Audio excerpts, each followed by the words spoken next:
眼前这些成卷的钢板就是制造冰箱的原材料。首先，工人用剪切机将钢板剪成小块，用来制造出冰箱外部的顶板、底板和侧板，然后将每片钢板送进一台打孔机，在上面打出各种线路所需要的孔洞，再通过折弯机上的成型冲模，将钢板折出能够紧密安装的边和角。接着，工人将冰箱的外壳放进装配箱，它可以把外壳紧紧固定在一起。接下来是制造冰箱的内部，它采用的是亚克力材质的衬里，一台真空成型机将塑料板加热，并铝模为塑料板塑形，之后用起槽机削掉边缘多余的塑料，然后工人把冰箱的冷冻库放进金属外壳里，再把冷藏库放进去，接着将充满加热气体的铜管沿着冰箱的外缘放置，里面的气体可以起到防潮的作用。下一步，工人将预先切割好的外框架安装到组合模架上，然后把泡沫塑料注入进内外壳之间。这种泡沫塑料不仅能让冰箱绝缘，也能让冰箱的整体结构更加坚固。这个蒸发器是保持冷却的关键，它能把冰箱冷冻库和食物中的热能抽走。再安装上电路控制面板，将它和一堆复杂的线路连接。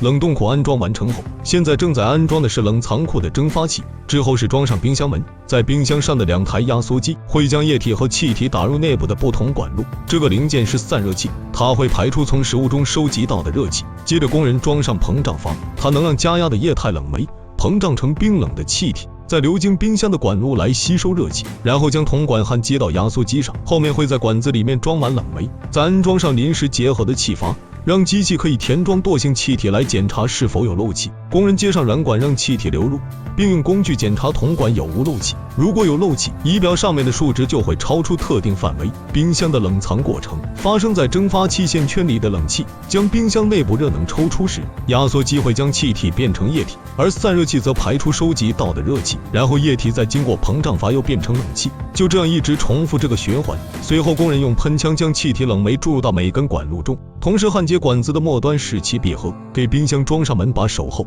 再把装书过的抽屉放进去，以及其他预先做好的层架和收纳盒，最后在冰箱门上贴上商标。至此，一台双开门冰箱就制造完成了。以上就是本期内容，下期还想看什么的制造过程，可以在评论区留言告诉我。